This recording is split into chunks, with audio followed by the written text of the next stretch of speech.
You want to amplify Okay. reference now? Yes. Okay. So hi, my name is Jordan. I'm here to talk to you guys today about a very important subject that a lot of people disregard because they think, oh, this isn't important to me because I'm not a female.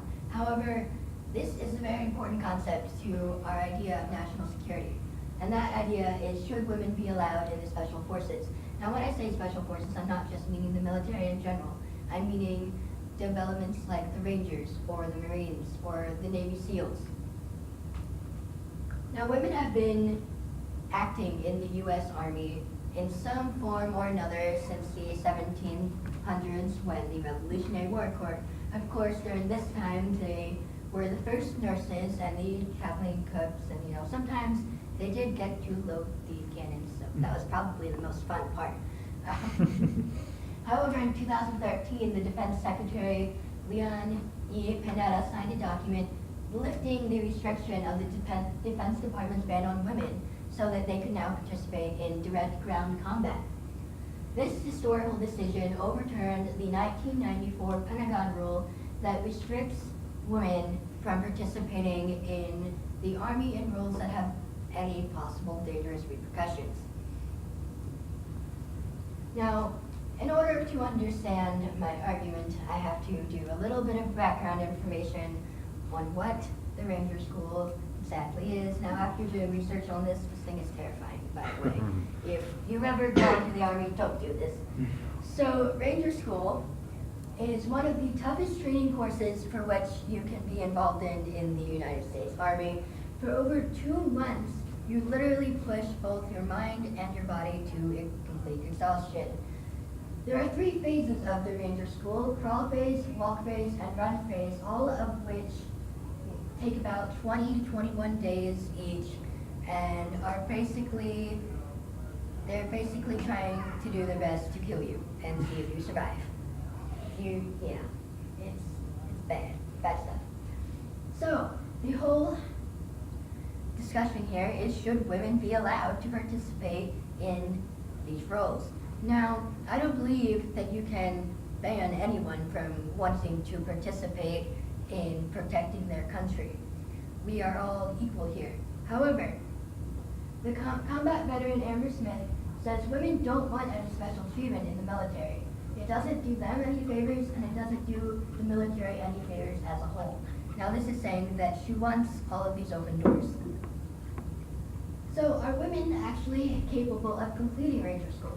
So far, out of the thousands of applicants who are women into this Ranger School, only 6 female officers have successfully completed this training, which is not a very large number. And this isn't because the women aren't capable. However, it is because that some worry that the Pentagon will be forced to lower the standards of the insane, crazy, death-defying Ranger camp, because so many of them just want to protect the females in the group. They want to ensure that they aren't pushed to their limits in order to be protected and safe.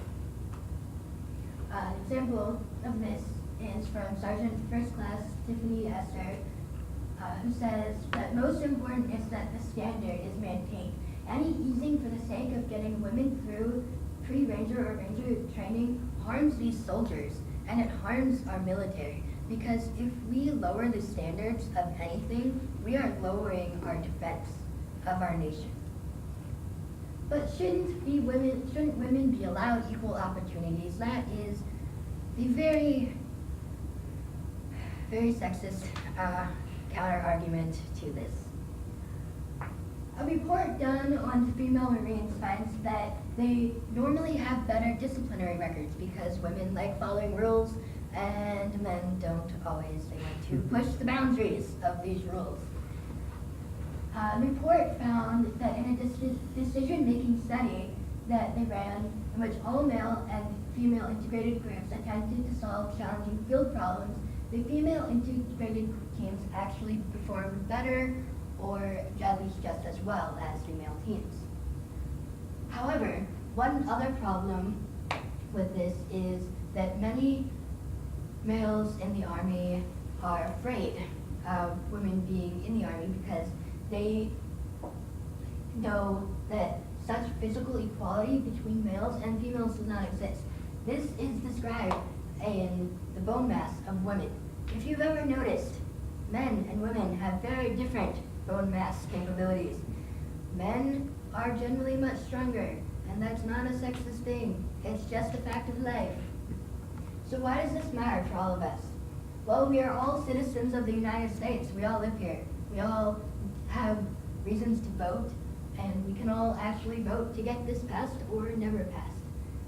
However, we need to be careful that we do not use equal opportunities as an excuse to get this through, because equal opportunities is what is very important here. What is important is that we need to ask ourselves if women are the right weapon for this job. Thank you.